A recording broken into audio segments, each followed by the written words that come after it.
Chapter 2 Disciples, in which Skepticus and Prudence discover that the grasshopper has left them with a tangle of riddles about play, games, and the good life. The next day, Skepticus called upon a grieving Prudence. "It is time to put aside your grief, my girl, and help me examine our bequest." "What bequest?" "Why, the grasshopper's dream, of course. I have been awake the whole night trying to puzzle it out." "It was certainly very strange." "Yes, it was. But it strikes me that even stranger than the dream itself was the grasshopper's telling us about it at all." "Why do you say that?" "Well, the grasshopper didn't tell us about the dream just because it was an interesting dream. He brought it up in the course of answering a question I had asked him. In effect, I had put it to him that while all work and no play undoubtedly makes Jack a dull ant, all play and no work makes Jack a dead grasshopper." "Yes, you were challenging him to justify his existence." "Quite so. And he made 3 replies to that challenge. The first he called the theological answer, and the second he called the logical answer." "That's right." "And what about the third answer, Prudence?" "The third answer was the dream." "Yes, a dream about people playing games. That is what is so strange." "What is so strange about that? Surely the strangeness lies in the fact that they were playing unconscious games, and that they vanished as soon as they realized that that was what they were doing." "Oh, that is strange, I grant you, but it is just the kind of strangeness you expect a dream to have. There is, however, another and, so to say, prior strangeness, which must be fathomed before we can begin to fathom the strangeness of the dream itself." "What on earth are you talking about, Skepticus?" "I am saying that there is a question we have to answer before we can solve the puzzle of the dream." "What question?" "This question. Why were the creatures in the grasshopper's dream playing games instead of the trombone?" "Skepticus, I haven't the foggiest idea what you're talking about." "I am trying to get at the point of the grasshopper's third answer, Prudence. His first 2 answers, the theological answer and the logical answer, really amounted to the same thing, did they not?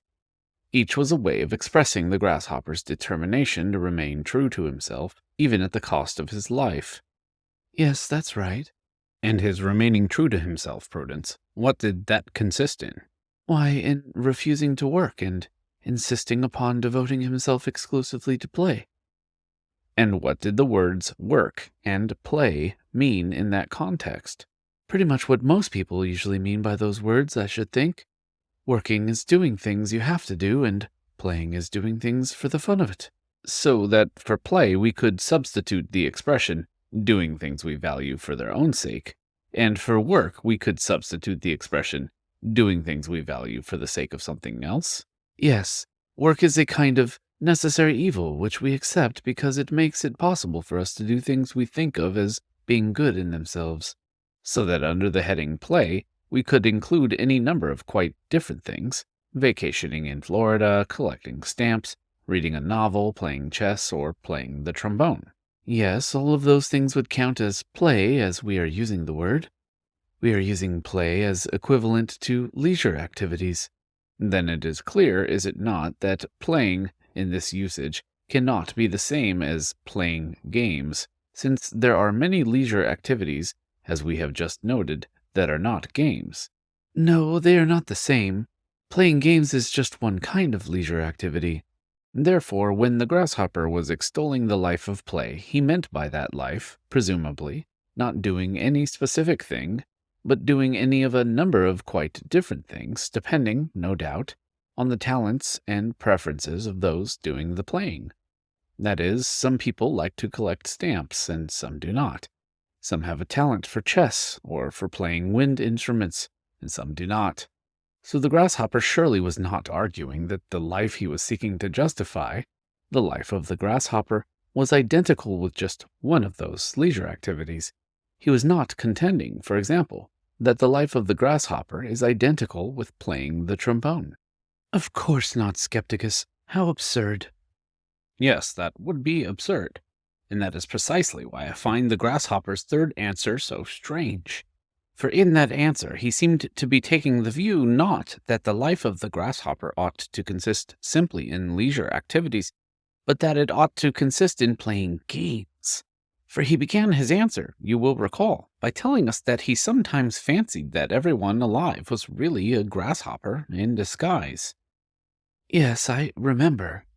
And then, presumably as an explanation of what he meant by that curious observation, he began to tell us about his dream, in which everyone alive was playing games, but did not know that they were playing games.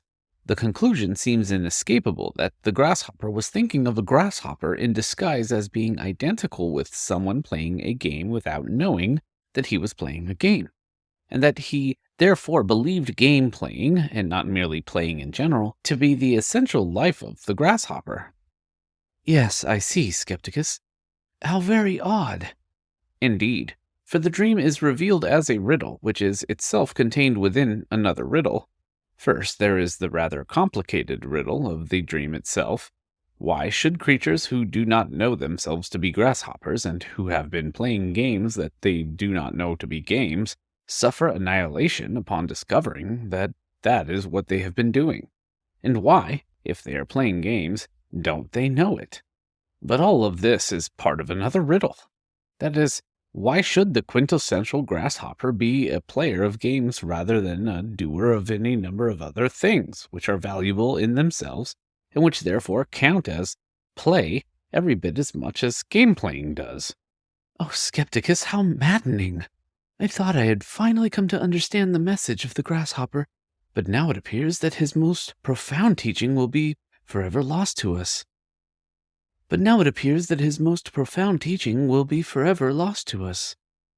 Not necessarily, Prudence. What do you mean? Perhaps the grasshopper will be resurrected. Resurrected? Well, he seemed to regard himself as a combination of Socrates and Jesus Christ. Skepticus! Still, I don't think I'll wait for that much-to-be-hoped-for development. Do you think you can solve the riddles by yourself? At any rate, I propose to try. You heard me mention, when we were talking to the grasshopper, that I had never left his side all summer long. Yes. Well, what do you suppose we talked about from May till September? The grasshopper's philosophy of life, I suppose. More particularly, Prudence, we talked about games. Games? Then you weren't really surprised, were you, when the grasshopper told us his dream of game players? Perhaps I should not have been, Prudence, but I was. You see, I had simply assumed without much thinking about it that the grasshopper was interested in talking about games because he happened to be more interested in games than in some other playtime pursuit that we might just as well have discussed. Like music, if the grasshopper had been, say, a trombone player. Precisely. Of course, now I see that there was a good deal more to it than that. Well, tell me, Skepticus, what did the grasshopper say about games? First, he presented a definition of games, or, to be more precise, a definition of game playing. Then he invited me to subject that definition to a series of tests. I was to advance against the definition the most compelling objections I could devise, and he was to answer those objections. And did the definition withstand your attacks? He was able, or so it seemed to me, to defend the definition against all of my challenges. Furthermore, in the first course of meeting those challenges, a number of features of game playing not contained in the definition itself were brought to light, so that at the end we had developed a rather elaborated outline, at least of a general theory of games. Fortunately, I took careful notes of those conversations, and so I proposed to reconstruct the arguments just as it evolved. For I am convinced that the solution of the complicated riddle which the grasshopper has bequeathed to us lies in the nature of games. And I am sure, now, that the grasshopper spoke to us in a dream parable, instead of telling us straight out what he had in mind, precisely because he had spent the whole summer providing me with all the clues necessary for solving that riddle. Why, Skepticus, it's almost as though he was playing a game with us. So it would appear, Skepticus. Begin your reconstruction at once, then, so that the game can begin. Very well, Prudence. If it is quite fitting to call a game an enterprise which aims at nothing less than an elucidation of grasshopper logic, an examination of grasshopper ideals, and an interpretation of grasshopper dreams. There is a footnote. I have divided the Grasshopper's discourse on games into chapters and, in some cases, into chapter subsections, and I have added my own titles and subtitles to these divisions. I am also responsible for footnoting the Grasshopper's citation of other sources on the subject of games, save for Chapter 7, where the Grasshopper has provided his own notes. But in all other respects, what follows is a faithful account of our inquiry just as it progressed. Skepticus.